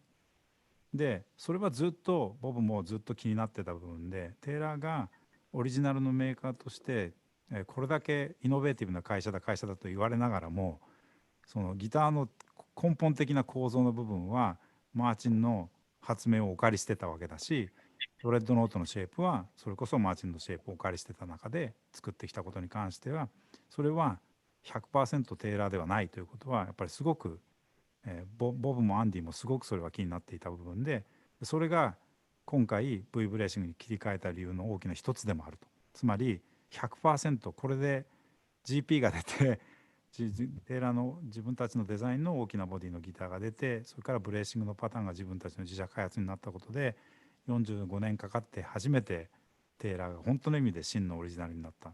つまりテイラーは最初から自分たちのギターを作りたいと思ってスタートしてるので、それをどうやって完結させるかっていう意味で言うと、そっちにこう完全に振り切れてやるっていうことはそこの部分でもすごい大事な部分だったそうですね。だからやっぱり人のコピーをしないっていうことも、2人のギタービルダーとしてすごく大事にしてたことだ、自分たちのプライドとして大事にしてたことだからこそ、その切り替えをこう決断を躊躇なくできたっていう部分につながるんでしょうね。In my opinion, we're doing a good service to the industry by doing that. Because we're big enough to where we have the responsibility to do something good for the industry. And I also think that we're doing something very, very good for Martin. Because now we're not using their bracing pattern. And so now they can be uniquely Martin, and we can be uniquely Taylor, and we can go out and both sell our unique ideas. And to me, I think it's an honorable thing to stop using something that somebody else invented and invent your own version. そしてすごく業界全体としてもテイラーとしてはやっぱ大きなメーカーなのでやっぱり責任があるし、プラス、それは非常に業界にとってもいいことだと思う。つまり、大きなメーカーが他社のアイデアを使ってるっていうのはやっぱりそれはおかしいと思うから、テイラーが今回これで、マーチンのアイデアが全部抜けたテイラーの新しい 100% オリジナルになったということはマーチンにとってもいいことだし、すごくマーチンエクスプレッシングのギターが欲しければそれはマーチンのアイデアでマーチンがいいっていうことが明確にお客さんの視点からも分かるようになったっていうのは業界全体にとってもいいことだし、実際に、マーチンにちゃんと敬意を持ってるからこそ、ここで初めてマーチンのアイデアを今まで使ってきたことからテイラーも出発することができたということがやっぱり大事な理由の一つだったみたいですね。よくわかりました。He understood really well. Yeah, that's the last story is something that we all had for the first time, I think. It's ね、なんかお客さん Yeah, it's the deeper personal goal, but I think it's very important. So for us, it's a real triumph for our own work, for the work that I've been doing for almost half a century. To me, it feels good to finally reach that point. Now, it took Andy for me to reach that point because I couldn't reach it by myself. But Andy helped me feel satisfied. 今日話したことは僕らも聞いたことなかったので、でボブもねやっぱ50年かかって自分のギターを作りたいっていうのはそのアンディのやっぱり手を借りてじゃなかったらできなかったから、そういう意味で言うとボブのパーソナルなレベルでもって自分のギターが今回 100% オリジナルになったっていうことの表れとしてね、今回そっちにちゃんと振り切れたんでしょうね、テクノロジーを。When I talk about feeling a sense of pride, to me it's not a boastful pride. It's that sense of satisfaction. It's the same sense that I get when I do these with you and I see you and Andy Lund working together doing such a great job to help Taylor Guitars survive. I feel very proud of what you're doing. Do you understand what I'm saying? I mean, it feels good because you're doing this work for this company, for yourself, for me, for us together, for a company, for the dealers, for the customers. You're working on your own. And so I feel also with Andy making these things, I just feel a great sense of pride in the company that we can finally break the chains that tied us to the Martin guitar, really. らそういう意味で言うと、これはボブ一人の誇りとかプライドっていうことだけではなくて、僕らも含めて、で本当に売っていただいている石塚さんも含めて、全体として今回本当にテイラーがマーチンから離れて 100% オリジナルデザインになったっていうことに対しての誇りだっていうことも伝えておきたいので、それができたことによって初めてみんなが、僕らが全員テイラーのギターはテイラーなんだよっていうふうにちゃんと話せるようになったというか、ちゃんと伝えられるようになったっていうのはやっぱり伝えておきたいことですね。Yes、ありがとうございます。はい、大丈夫？大丈夫です。はい。石塚さんのところはね、来週ロードショーをリモートでやらせていただくので、また今週ですね。ごめんなさい。今週の週末ね。はい。土曜日。はい。土曜日。はい。よろしくお願いします。Yes. We're going to Mr. Ishizuka's store this weekend to do a remote roadshow. So it was nice. Thanks again. Thank you. ありがとうございました。石塚さん、ありがとうございました。どうもありがとうございます。はい。バイバイ。ありがとう。Thank you. Can I have a couple more minutes? I have a couple more questions that from email-based thing. Yes. And we'll wrap it up soon. So, okay, thank you. Okay, so here's another artist actually have a question, and Yasu, the guy that does the low C tuning heavy metal thing. So Yasu, he does this really weird open -6 tuning, really low C tuning, and he does a lot of heavy metal stuff on his own, like acoustic guitar on his own. He does a lot of the events where a lot of the heavy hardcore bands are playing, but he does acoustic only music in that kind of situation. And the reason he could do that very unique style is because he met Taylor Guitars, because Taylor has a very easy to play guitar, and he also found a new way to play because he found out Taylor Guitars. So do you have any examples in your career where you look at artists that are using your guitars that you made and go, wow, that's not how I intended for people to play? Is there something? Well, yeah. How about Miyavi? Again? I said, how about Miyavi? Yeah, right. So I didn't really expect that. And in reality, when people started tapping guitars, right, and that sort of came on the, I don't know, maybe it was the fingerstyle guitar player listening to Eddie Van Halen that caused them to start doing some of this stuff. But there was a lot of that going on, and I didn't really expect to see that. Yeah, people aren't just playing C chords anymore. And I'll tell you something else. And it's not have to do with acoustic guitars, but it's because of acoustic guitars. Let me translate up to that point. So, okay. ヤスさんからのね、やっぱりテイラーのギターを使っていただいているシンガーソングライターの方からの質問なんですけども、私はバンドばかりのイベントの中でバンド形態ではなくギター1本声1つの演奏にこだわってテイラーギターを使っていますと。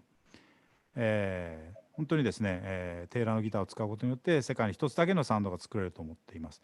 私も意図しない中で、いろいろなサウンドの発見があるわけですが、テイラーのギターの作りや販売においてそれまで意図しなかった偶然の発見などはありますでしょうかと。でプレイヤーからっていうとですね、やっぱり例えば宮城さんなんか、日本の宮城さんがテイラー使ってた頃はですね、やっぱりあんな形でもってテイラーが弾かれるなんていうことは夢にも思っていなかったと。ですからやっぱプレイヤーがですね、その自分が作ったギター意図としない、しなかった形でもってギターをプレイしてくれるということはやっぱたくさん見ているという中で、他にも例があるそうなのでシェアしてもらいます。Okay. Another thing that I think is fun to see is the way people play electric guitars, because they hold a Stratocaster, they put a capo on the 5th fret, and you know, when I was young, nobody put a capo on an electric guitar ever, right? But I think that since the Taylor guitar was so easy to play, that electric guitar players started playing Taylor guitars, but they were primarily electric players. And because of that, the talent crossed. Right. And right. so electric players brought their talent to acoustic. And the next thing you know, acoustic players were learning from electric players. So now people pick up a Stratocaster, put a capo on the 5th fret, play chords, sing a song. Then they pick up their electric guitar, their acoustic guitar, and plug into a massive pedal board and all these effects to it, right? Right. And I do feel that Taylor guitars, because of their ease of play and because we've been acoustic electric forever, has been a part of that transition.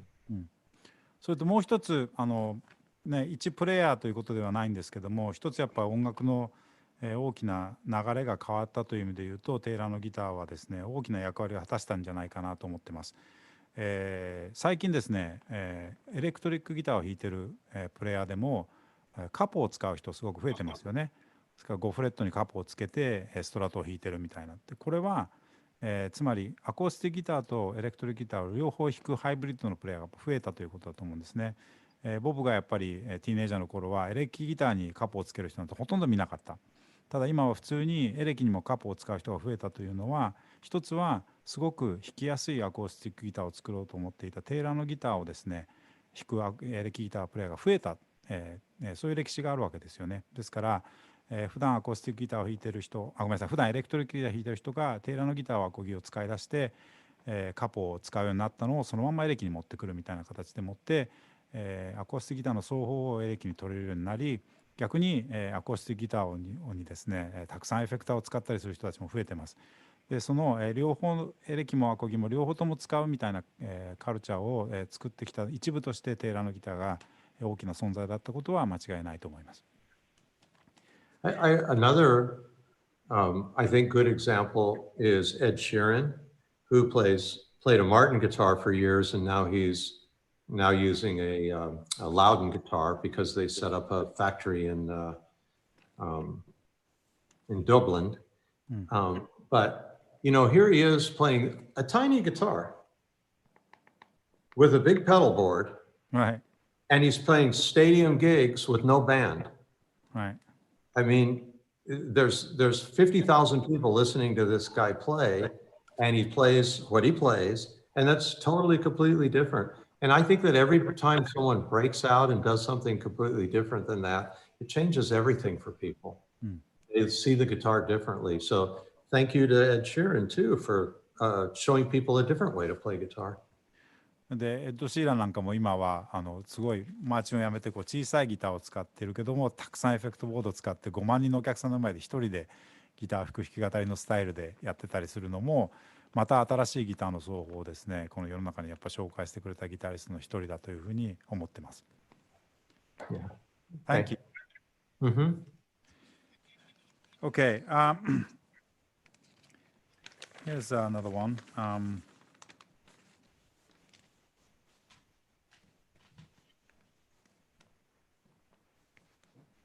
I'm thinking that a lot of that stuff, Bob, that new way of playing acoustic guitar with altered tunings and effects and tapping and percussiveness comes on the heels of Michael Hedges.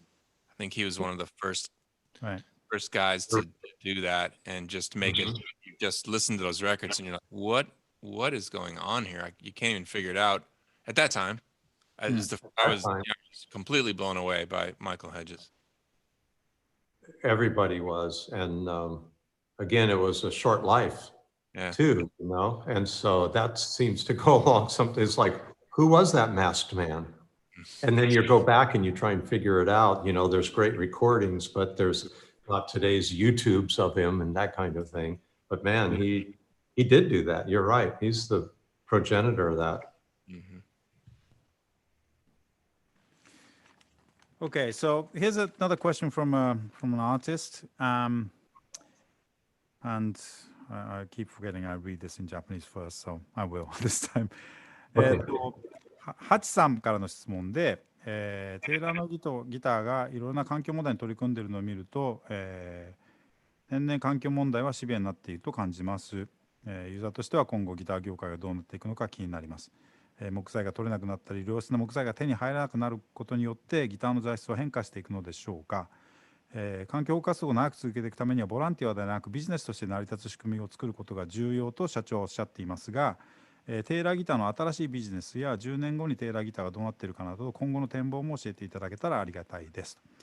So, by reading a lot of the Wood and Steel article or listening to some of the interviews that you do, also reading general article that goes on these days, the sustainability issue of especially of the guitar wood is becoming more and more critical these days. And as a user, we worry about the future of tone wood, what's going to change. Are we not going to be able to are we not going to be able to use the tone woods that we are so familiar with anymore? Is the sound going to change in 10 years' time where the common woods are no longer available? Those are the questions that goes through his mind. You also said in one of your interviews that in order to sustain the effort for forestry sustainability issue, it can't be on a volunteer basis. It needs to run as a business. Those are the things that you said before. Considering that, what's your vision, let's say, in more of a midterm goals, 10 years, 20 years time? How do you see Taylor progressing in that field? And also, do you have any of the business in terms of trying to create a new business considering sustainability? Do you have any of the ideas that you can share that the future plans? Well, the best business example we have is our work that we're doing with Koa, where we actually, the company there, through the harvesting of Koa and the reforestation of Koa, it's all self-sustainable. Ebony takes some type of philanthropy. I don't really know exactly on ebony how to make the planting of ebony a business because the growth of ebony is so long-term. Right. Koa is pretty easy because it's a 50-year window and there's enough Koa to get us through that time. And we can trade Koa for reforestation and that looks real good. When we get into the tropics, if you're in an area like, say, where we work in Guatemala, all you have to do is work with the local communities who are taking very good care. In fact, their forests are in better shape, better condition than the national parks, because the national parks get robbed and raided all the time, but working forests don't. And so they can do sustainable cutting and make a living on it. So maybe I'll stop there for a minute while you translate and then we can continue. その問題に関しては、橋さんの質問の中にもあったように環境保護を長く続けるためには、ビジネスにしなくてはそのお金の部分のサステナビリティがないと続かないという部分のポイントに関しては今テイラーが、関わっている、自分たちで始めたビジネスのうちでハワイのコアですねのビジネスに関しては、10年後20年後に関してもそのサステナブルなビジネスになるだろうというふうに予測しています。というのはその植林からそれをですね実際にギターに変えて利益を生んでそれをまたそれで木を植えるというそのサイクルがですね比較的コアというのは早く育つので見えやすいという側面もあるんですね。エボニーに関してはまだまだチャレンジングなことがついています。なぜかというとエボニーってやっぱり100年級の時間がかかるのでその先までのそのビジネスプランみたいなものをやっぱり組んでやっていかなきゃいけないのでどうしてもですねその実際にギターの木になるそのサイズになる育つまでの時間ということを考えるとまだまだビジネスとしてはチャレンジングな課題が残っているというふうに考えています。ですからその実際にコアと今エボニーに関しては自分たちで取り組んでいる中のビジネスの一つというふうにまずお伝えしておきます。Okay. And then I have great hope for more timbers that come from urban settings. So everybody is aware of the urban ash that we use now, but we're starting to use eucalyptus. Two species of eucalyptus are very good for both sides and backs. They can make sides and backs, and they can also make fingerboards and bridges. Right. And it's got to be the right tree with the right grain, just like people might think that every rosewood tree is a guitar tree, but it's not true. Just some rosewood trees are good enough for a guitar, the rest of them aren't. And it's the same way with a eucalyptus tree or an ash tree. I feel very, very good that people will still have high quality tone woods in the future, even the tone woods that they're used to.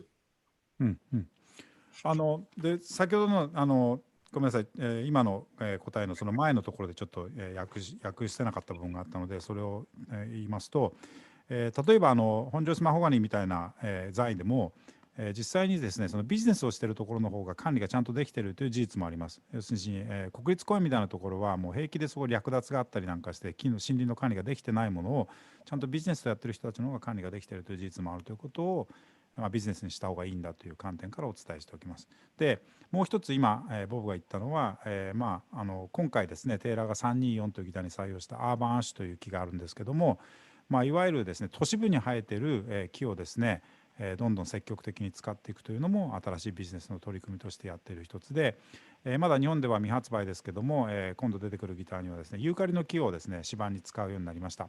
でこれはローズウッドと非常に特性が似ていて、全てのユーカリの木が使えるというわけではないんですが、ものによってはですね非常にローズウッドと特性が似ているもので、例えばバックサイドにも使えることが分かってきました。ですからそうやって、今まではですね、ギターの木材としては皆さんが、認知してない木も積極的に使っていくことによって、トーンウッドとして、間違いなくこれはいいものだということを皆さんに、ご理解していただくことはやっぱここからですね10年後20年後にも、いい音のするギターを木で作り続けられるという自信に、つながっています。And then the other thing, as I would like to explain, is that the way we get new wood into the market is we don't really do it by taking away a wood that we use. For example, we won't take rosewood off the 800 series and put urban ash on it. Right. What we do is we freeze the amount of wood that we use and say, well, we don't want to use more of this wood. We don't want to go to that forest and take more. So we're not using the super exotic woods in ever increasing numbers. So a lot of the new woods that we use are funding our expansion, but the traditional woods are still there. でこれはですね今まで、そのエキゾチックウッドと言われるような、高級なギターに使われていた材を使うのをやめるということではありません。ですから800シリーズのローズウッドのギターが突然アーバーッシュに変わるとかそういうことはないです。ただ、ギターへのニーズがこう増えていく中で、それをですねさらに多く、ローズウッドやマホガニみたいなものをさらに多く使っていくということではなくてその本数は限定的にしたいと、それ以上のギターのニーズが増えればそれはですねこれから皆さんに紹介する新しい木を使っていくことによって皆さんのニーズに応えたいというのがテイラーの考え方です。Okay, and thank you. And so I think one last question for me because I think the rest of the questions are all overlapped. And 今ですね皆さんの質問はいくつかまだあるんですが多分結構かぶってるのがあるので、今僕のお話の中で答えたものがあるんですが一つだけかぶってないのがあるのでこの最後の質問にしたいと思います。And I think this is a global phenomenon. A lot of new guitar players now out there in the last 6-7 months. I think not just Taylor but a lot of the guitar manufacturers seeing the best business growth ever, in terms of, the guitar orders are coming in. And I hear from the street, it's not just the old timer like us, but the new players that for the first time they're getting guitars and not return players, they haven't been playing for 30 years, but they have time and a little bit of money now, so they're buying guitars. So I'd like to get a general encouragement from you of these new players that just came in. That what's the What's the secret? What's the joy of having guitar in your hand for for your lifetime, basically, because we want them to continue playing, of course, but a lot of people, would give up before Christmas too. I know for that fact. So if you have any comments on encouragement on people. Well, I'll say this, there's never, ever been a better time to learn how to play guitar because you can learn any song at home off of YouTube. If I could name a song and I can go on YouTube, I can find 10 people willing to teach me how to play that song. And so people can learn to play. And guitar, you can learn guitar by taking music lessons and learning to read and learn in a classical manner. But most people just want to buy the guitar and by tomorrow they want to play a song. Right. And a guitar is easy to do that with. There are a lot of people buying a lot of things now because they can't do what they normally do because of COVID. But guitar does take some effort. It takes more effort than watching a Netflix movie, right? It just takes more effort, but it's much, much more rewarding. And I think that guitar almost can equal culinary arts or cooking as far as being able to use the guitar to have a relationship with somebody, play music with somebody else is a fantastic way to express friendship. But also guitar can, you can counsel yourself with the guitar. And people use guitar as medicine all the time, right? So in all of these ways, the guitar just has so many opportunities to improve some people's lives. And we know that there will be a dropout rate, but I think that the buy-in rate is going to be fantastic, that we'll see better guitar business and more guitar music. And probably some of our future guitar heroes were born in became guitar players in the last 6 months. Right. このですね、やっぱり、6ヶ月、7ヶ月の間にギターを始められた方っていうのは全世界でやっぱ増えてるみたいで、もちろんリターンプレイヤーの方もいらっしゃるでしょうね。しばらく弾いてなかったけども、こういうやっぱ家にいる時間が増えて、ギターを始めたい、ギターを久しぶりに弾いてみたいという方が増えた中で、何かアドバイスがありませんかというのが、最後の質問というかコメントをいただきたいということがあったので、それを最後の質問にしたいと思うんですけども、まずはですね、今の時期ほどギターを弾きやすい時代はないんじゃないかと。例えばこの曲が弾きたいと思って YouTube で検索すれば多分10人の先生がいるだろうと、こういうふうに弾いてますみたいなのを見せてくれる人が、たくさんいる中で、自分の弾きたい曲にたどり着けたりするのは、今の時代ほど、それがですね、非常に合理的にできる時代はないんじゃないかな。すごくギターを弾き出す環境としてはすごくいいんじゃないかなというふうに思います。あとはですね、やっぱりただ、他のものと比べて、すぐに得られる、その快感ではない、すぐに弾けるようになるわけではないです。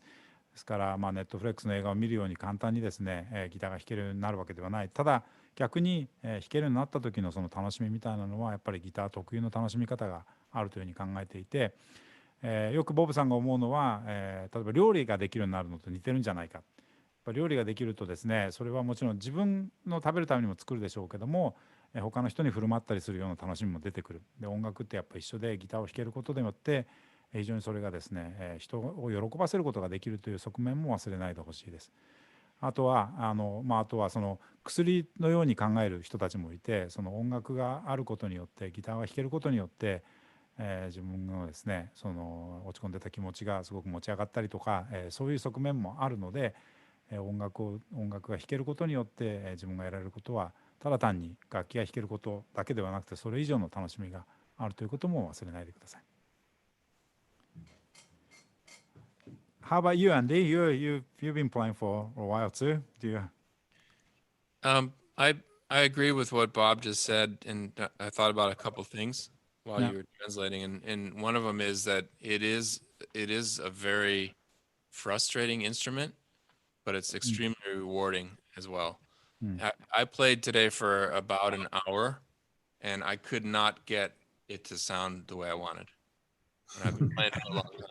I mean, I couldn't. I was working on a new little thing, something that I had just sort of come up with, right? Inspired by a new guitar, which we can't talk about. Okay. But I couldn't quite get it. But I think that something that a beginner needs to understand is that the time you put in, when you stop, even if you stop and you can't quite get it, your brain is still working on it when you go to sleep, and your brain is still working on it when you go make your dinner, and your brain is still working on it when you are doing email the next day. And then when you pick that guitar up again, it's going to be a little bit easier, and it's going to come faster. And Right. that's the thing that's rewarding, and it takes a little bit of time for that to happen, but it does happen, and it'll happen for anybody who gives it enough time, actually, I think. ギターをですね、やっぱり長く弾かれてるアンディにも同じ質問したんですけども、今日もね、アンディも1時間ぐらいギターを弾いてて、まだ皆さんにはご紹介できない新製品のギターを今日はずっと1時間弾いてたそうですけども、やっぱり自分が思ったように弾けない、自分が思ったような音が出ないということがありました。でもやっぱりギターのですね、面白いところでもありチャレンジングなところは、その弾けなかったことはやっぱずっと頭の隅に残ってるわけですよね。ですからその後、食事を作っても、それこそ、メールを打つような仕事をしていても、夜寝てる間もそれについてやっぱずっと考え続けている。でやっぱ次にギターに持った時に、それずっと考えてたことがやっぱりちゃんと結果に出るっていうのがやっぱギターの面白いところで、それはすごくチャレンジングであるけれども、やめないでずっと皆さん弾いていれば、自分の頭の中そういうふうに非常に大事なものとして常に頭の意識にどっかに残っていることとして、ギターの存在が出てくると思うんですね。ですからそこまで、皆さんぜひ、ギターを、弾いていただきたいなというのがアンディからのメッセージでした。There's also something about people choosing guitar versus piano or accordion or whatever whatever other instrument that's out there that's very very different. I think one of the reasons, Mosky, and this was another thought that was sort of connected to the last one, is that you have one of the most personal instruments playing the universal language. Right. Like Bob said, a song can comfort you. It can lead to a relationship with somebody else. It can express emotion. And it is one of the few instruments that you can actually hold against your body and feel it resonate, feel the air move around it, and connect directly with the material that is making the sound. Right. Your hands can directly touch the strings, which are producing this part. It's part of the sound chain, right? It's not like a piano where you hit a key, which moves through a bunch of levers and then hits a string. Right. No, you're actually physically hugging this personal instrument, playing a universal language, and not all instruments do that.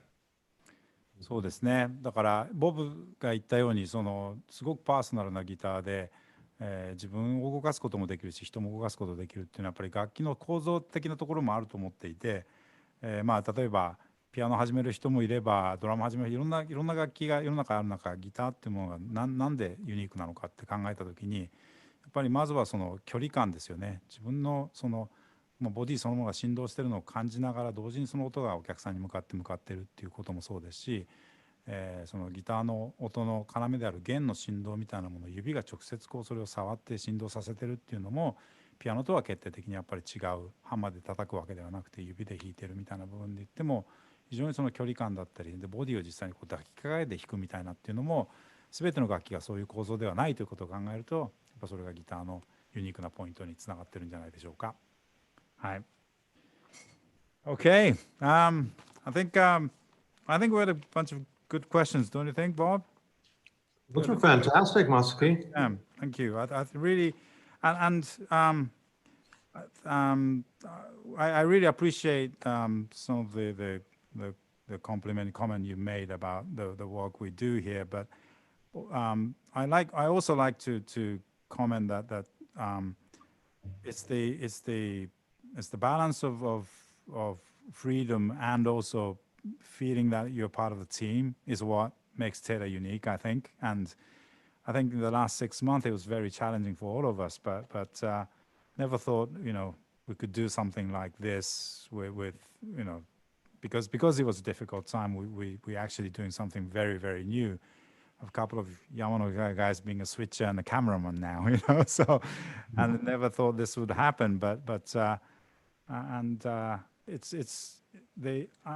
today I realized that by reading the questions that came in from the audience and from the dealers, that a lot of people are feeling the same way, that they're feeling part of the team, which really is a testament to what Taylor stands for. So thank you very much, Bob, for your time. It was my pleasure. It's really a pleasure to me to know that just the fact that we make guitars and that we can share them with people causes people to have deep questions, thoughts, ideas, and questions, but not only about the music that they play, but the company that makes the guitar and what a guitar is and how does it become a guitar and who are the people that work at the place. It's a unique product because people aren't asking those questions about their hair dryer. They're just not doing that. And you probably won't be a very convincing CEO as a hairdryer company either. I'm sure I'd be fired really fast when I make the bolt-on heater.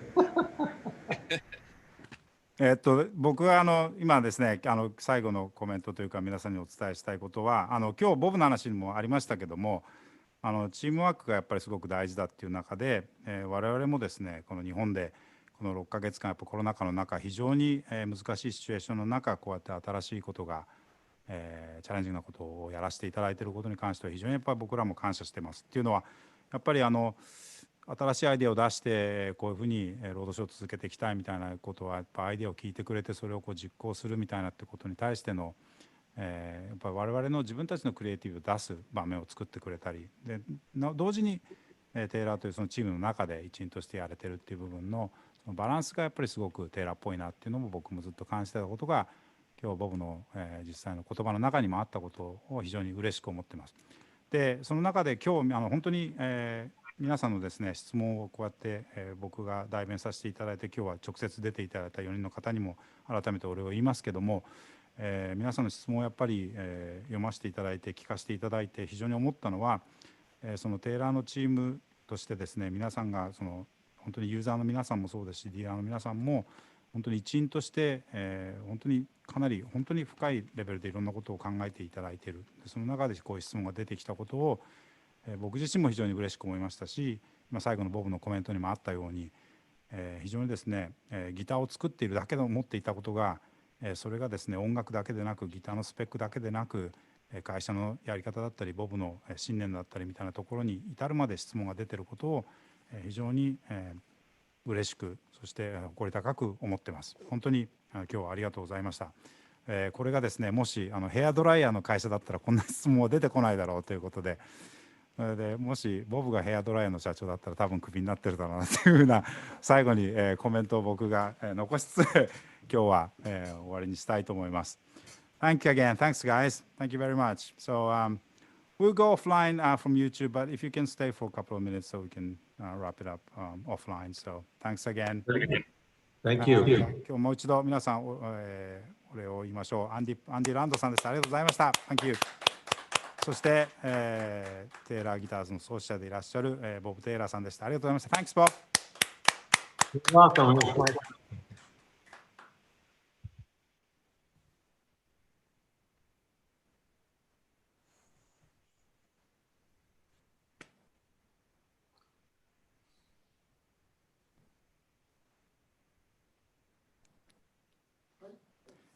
All right, we're offline.